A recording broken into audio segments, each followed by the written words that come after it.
जी, क्या कहना चाहेंगे? इतनी देर हो गई आपको बैठे हुए बीजेपी ऑफिस के बाहर, क्या कहना चाहेंगे? सर हमने जो अपनी एक जेन्युइन डिमांड रखी थी इनके सामने कि जो हमारा एक इतना बड़ा मसला भी नहीं है, क्योंकि हमने सारे टेस्ट क्वालिफाई किए हैं। तो उसके बाद गवर्नमेंट को ये सोचना चाहिए था कि अगर ये बच्चे सिलेक्ट हुए हैं 4 सालों में, आप 6 सालों में आप एक भर्ती दे रहे हो हमें, तो उसमें भी आप हमें 1100-1300 पोस्टें दे रहे हो। सर 6 सालों में 1300 पोस्टें मायने थोड़ी रखती हैं सर। हर एक टाइम में चीज़ का टाइम पीरियड होता है सर, लेकिन उसमें भी हमें 1300 पोस्टें दी गई और उसमें हमारी उम्र जो बिल्कुल ख़त्म हो गई थी सर।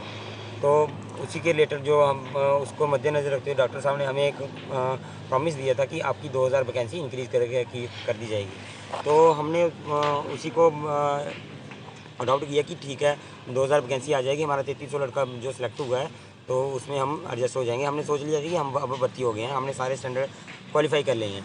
लेकिन जब वो रिज़ल्ट आता है हमारा, तो हमें ऐसे एक सदमा सा लगता है कि वो वही 1356, वो 2000 वैकेंसी हमारी कहाँ गई।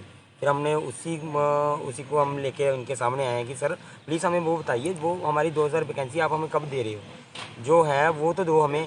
अब एटलीस्ट इनके पास वैकेंसी पड़ी हुई है, लेकिन हमें अब 40 दिन हो गए। हमने सोचा था कि 2-4 दिनों में हमारा मसला हल हो जाएगा, तो हम अपना आराम से घर जाएंगे और ट्रेनिंग के लिए तैयारी करेंगे। लेकिन अभी हमें सर लगभग 40 दिन यहाँ पे हो गया इनके सामने बैठे हुए। तो हम इनसे बार बार यही गुजारिश कर रहे हैं सर कि हमें अपना जो हमारा हक है वो हमें दिया जाए। तो उसी रात को ठंड थी, बारिश का मौसम बना हुआ था, तो आज उससे ज़्यादा ठंड से ज़्यादा तो आज धूप पड़ गई। तो हमारा एक भाई था वो आज बीमार हो गया है, चक्कर और वॉमिटिंग वगैरह हो रही है उसको। तो उसको आप भी हॉस्पिटल में ले गए हैं जो हमने। भारतीय जनता पार्टी के स्टेट प्रेसिडेंट है, उनसे अब आपने बात करने की कोशिश सर की? हमने उनसे बात की थी, उन्होंने भी हमसे बात की थी कि आपका मसला हल किया जाएगा, ऐसे होगा, दिल्ली में हम वो कर देंगे, एप्लीकेशनें भेजी हैं ये। सर अब हमें कोई बात नहीं सुननी किसी की, अभी हमें सिर्फ अपनी पीडीएफ फाइल चाहिए जी। जो नेट में डाउनलोड हम उसे कर सकें और अपना अपना नंबर उसमें दे सकें। 1556 क्लियर पूरा हमें चाहिए।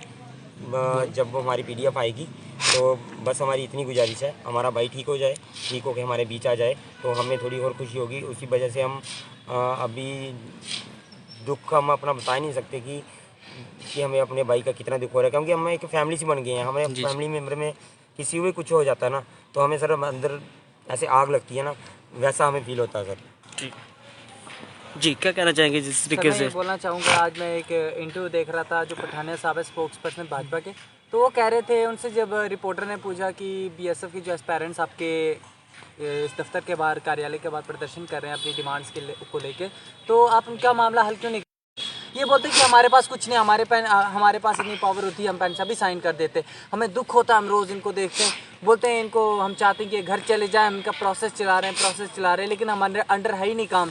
तो मैं सिर्फ एक ही बात बोलना चाहता हूँ कि अगर अभी भी प्राइम मिनिस्टर, इनका गवर्नर, इनका एमएलएज, इनके हर एक जितने भी छोटे से छोटे लेके ये लीडर्स होते हैं ना, सारे भाजपा के हैं, फिर भी ये बोलते हैं कि हमारे पास कोई काम नहीं है, हम ये काम नहीं कर सकते। तो मुझे बहुत डिसअपॉइंटमेंट होती है। हम जितने बच्चे यहाँ पे बैठे हैं, आज हमारा एक भाई बीमार हो गया, काफ़ी हालत गंभीर है उसकी, काफ़ी क्रिटिकल हेल्थ है उसकी, तो वो हॉस्पिटलाइज्ड हो गया है बख्शीनगर हॉस्पिटल में।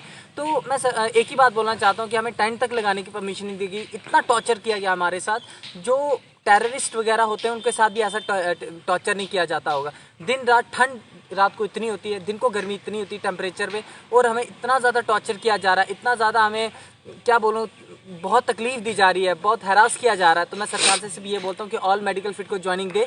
40 दिन हो गया हमें प्रोटेस्ट करता है, और ना तड़पाया जाए हमें जितना ये कमज़ोर करने की कोशिश करेंगे, हम उतना ज़्यादा मजबूर होकर बाहर आएंगे। और आगे इलेक्शंस आ रहे हैं, और इनको इलेक्शंस में पता चलेगा कि कौन कमज़ोर है और कौन ताकतवर है। तो मैं सरकार को यही बोलना चाहता हूँ, अगर वो चाहती कि हम उनका सपोर्ट करें, उनके लीडर्स आगे फिर से चुन के जीतें, तो हमें हमारी वैकेंसी दे दे, ताकि कल आज हमारा एक भाई गया है तो कल को हमारे और भाई हॉस्पिटलाइज ना हो, बीमार ना हो। क्योंकि अगर वो जो भाई है हमारा, वो 40 दिन से हमारे साथ है, हमें तकलीफ़ होती है कि हमारा भाई हमसे दूर है, वो तकलीफ़ में है, उसके माँ बाप तकलीफ़ में। तो मैं सिर्फ ये दुआ करता हूँ भगवान से कि हमारा भाई हमारे साथ फिर से जुड़ जाए, जो हमारे साथ 40 दिन से हमें खाने को रोटी नहीं होती सर, जेब में पैसा नहीं है, लेकिन हम फिर भी एक एक जो हमारा भाई खाना ले आते हैं, 10-10 फुलके तो मिल बांट के एक एक निवाला खा लेते हैं।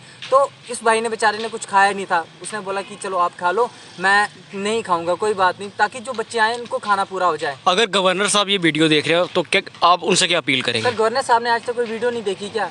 मुझे कोई अपील नहीं करनी गवर्नर साहब से। क्योंकि मुझे नहीं लगता वो किसी काम करने के लायक है। सीधी सी बात सर, इतने टाइम से बैठे, हमारा लड़का जो प्रोटेस्ट में कर रहा है वो आज हॉस्पिटलाइज्ड हो गया।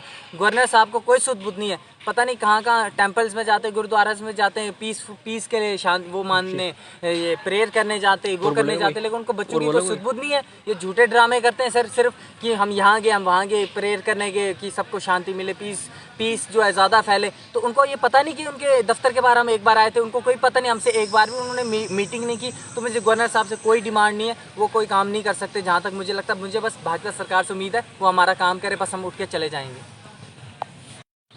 क्या कहना चाहेंगे? हाँ तो सर पीएमओ सर ने बोला था हमें कि आपकी 2000 प्लस वैकेंसी इंक्रीज कर देंगे। अगर सर उनके पास पावर ही थी तो तभी उन्होंने हमें बोला कि 2000 वैकेंसी आपकी इंक्रीज हो जाएगी। अगर उनके पास पावर नहीं होती तब वो ऐसे बोलते थे कि आपकी वैकेंसी इंक्रीज नहीं होगी।